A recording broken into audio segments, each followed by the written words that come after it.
Welcome back to Missions to Movements. If this is your first time listening, I'm your host, Dana Snyder, and I started this podcast 4 years ago this year for nonprofit professionals ready to amplify their presence, ditch the ordinary, be challenged by bold ideas, hear what's working from leaders and peers. So together, we are going to explore how you can revolutionize fundraising through digital innovation, creative storytelling, bold strategies, and dive deep into the power of monthly giving.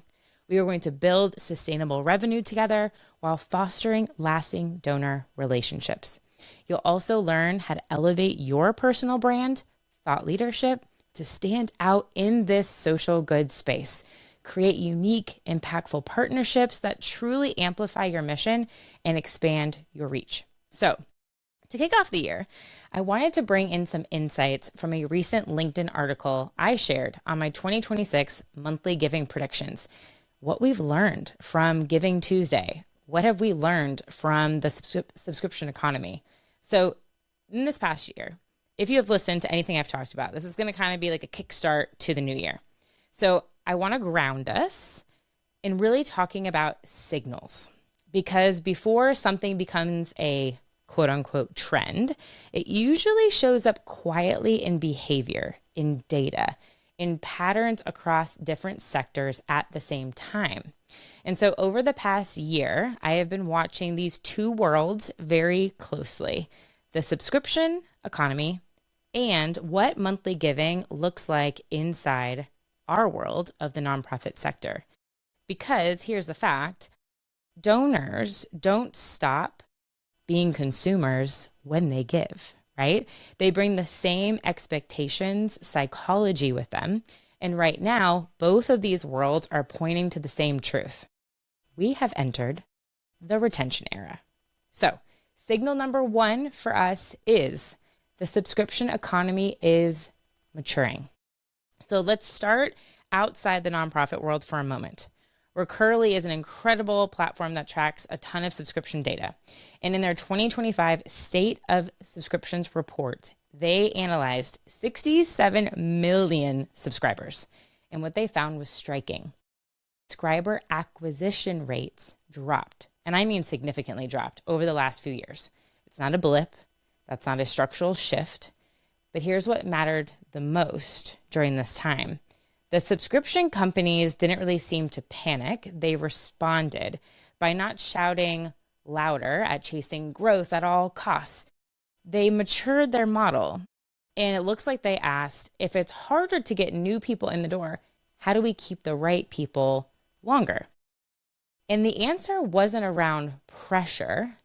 It was this concept of retention first thinking around flexible plans, the ability to pause options, personalization, how to rethink smarter retention systems, and how do we design for the renewal as just as important as the sign up.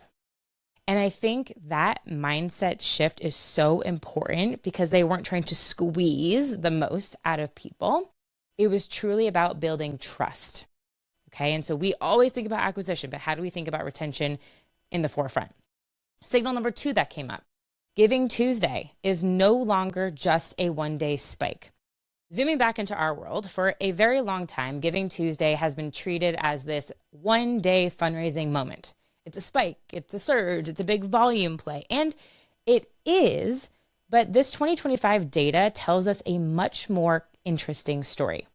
GivingTuesday is becoming one of the strongest recurring donor acquisition moments of the year.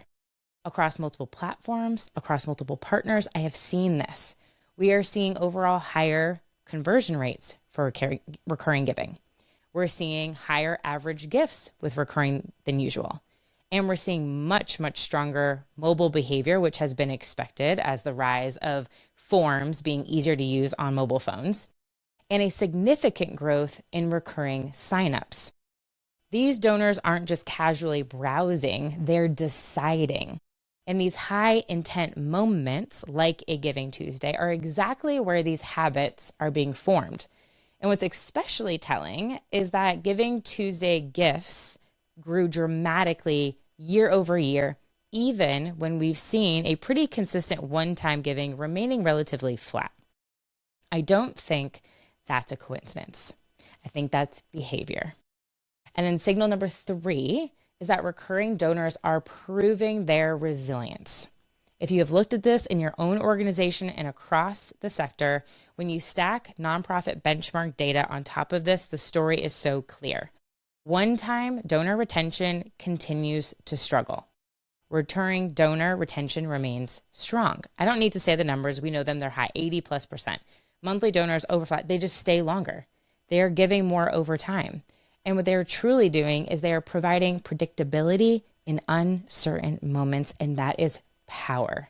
Monthly giving is not just outperforming, it is stabilizing relationships and organizations, which is why I keep saying this, that monthly giving is no longer just a fundraising tactic. It is truly becoming infrastructure. So here's the thread. When I step back and I look at all of this, when we're looking at the subscription economy, when we're looking at GivingTuesday behavior, when we're seeing from monthly giving benchmarks in our space, I don't see separate stories. I see one story that's showing up in 2 places. People are stretched. They are feeling overloaded. They are saying yes to fewer things. But when something feels manageable, when it feels meaningful, when it feels flexible, and when it truly feels aligned with who they are as a person and their beliefs, they stay. And that's the signal that I think sets the stage for 2026 in this retention era. So in this episode, my whole point was one thing: to set the foundation. Because in the next few episodes, I am going to start to break down my 2026 monthly giving predictions for you one by one. These are not to be hype. These shouldn't create any fears or pressures, but as an invitation to, I hope, build programs that actually match how people are giving right now, how people are buying. So if you're planning your year, if you're setting up your goals, or you're rethinking maybe how monthly giving fits into your strategy, this next series is for you. And I hope to see you in the next episode to kick off the 2026 monthly giving predictions.